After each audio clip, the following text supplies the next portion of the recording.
Hello everyone, আসসালামু আলাইকুম। সবাই কেমন আছেন? আলহামদুলিল্লাহ, আমিও ভালো আছি। আজ বৃষ্টিটা একটু কম। সকালে ঘুম থেকে উঠেই দেখি হালকা বৃষ্টি, কিন্তু ওয়েদারটা খুবই সুন্দর। ফ্রিজ থেকে নামিয়ে নিলাম মুরগির গিলা, কলিজা, পা, পাখা, যেগুলো একসাথে ফ্রিজে রাখা হয়। বেশ কয়েকটা মুরগির একসাথে জমানো হয়েছিল, সেগুলো দিয়ে আমি মাঝে মাঝে সকালে নাস্তা করে ফেলি বুটের ডাল দিয়ে। যাই হোক, আজকে সকালে ঘুম থেকে উঠে নিলাম।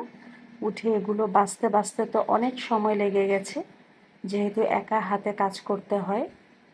এগুলো বাছতে বাছতে অনেক সময় লেগেছে। মুরগির যে পাগুলো, এগুলো আমার অনেক পছন্দ।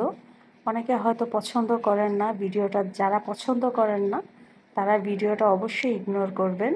আর যারা আমার মতো মুরগির এরকম পা, পাখা এগুলো লাইক করেন, তারা অবশ্যই ভিডিওটাতে একটা লাইক কমেন্টস করে দিবেন। যাই হোক, বুটের ডালগুলো আমি আগে একটু ভিজিয়ে রেখে সেদ্ধ করে নিয়েছি। আর এদিকে তো আমার মশলা কষানো হয়ে গেছে, সাথে আমি দুটো আলু কেটে দিয়েছি তরকারিটা একটু ঘন হওয়ার জন্য।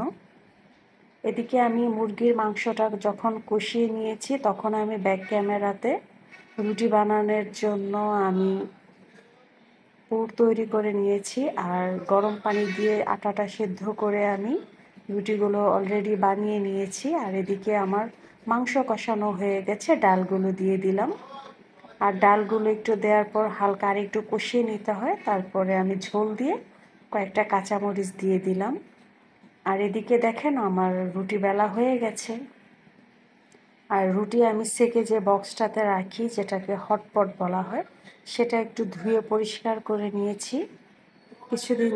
কয়েকদিন যাবৎ খিচুড়ি এটা সেটা খাওয়া হয়, রুটি বানানো হয়নি, যার জন্য বক্সটা ধোয়া হয়নি।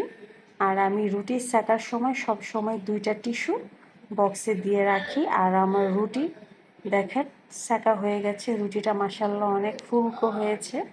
এভাবে কিন্তু আমার প্রতিটা রুটি এরকম হয়। তো আমার নাস্তা বানানো কমপ্লিট। আর আমি যেহেতু সকাল থেকে মুরগির এগুলো সব পরিষ্কার করতেছি, আমার রান্নাঘরটার খুবই বাজে অবস্থা হয়েছে। আর আমার হেল্পিং হ্যান্ড যখন আসবে, সেই কাজগুলো আমার যখন করবে তখন অনেক সময় লেগে যাবে, যার জন্য আমি একটু ক্লিনের জন্য রান্নাঘরটাকে নিজে একটু পরিষ্কার করে নিলাম। রুটি বানালাম, এর জন্য বেলুন ফ্রিটাকেও আমি ধুয়ে নিলাম।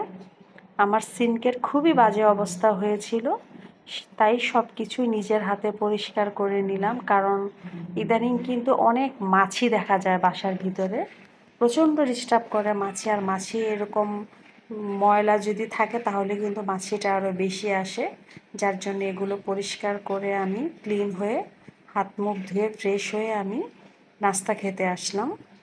আর বাসায় যেহেতু মাত্র 3জন ফ্যামিলি মেম্বার, তো একসাথেই নাস্তাটা করতে চেষ্টা করি। আপনাদের ভাইয়া নাস্তা আমার সাথে শুধু সকালের টাইমটা ওর সাথে আমার খাওয়া হয়, এছাড়া হয় না, যার জন্য চেষ্টা করি একসাথে সকালের নাস্তাটা করার জন্য। তো আমার ভিডিওটা কেমন লেগেছে আপনাদের কাছে অবশ্যই কমেন্টস করে জানাবেন। এরকম মেঘলা দিন, সবাই ভালো থাকবেন।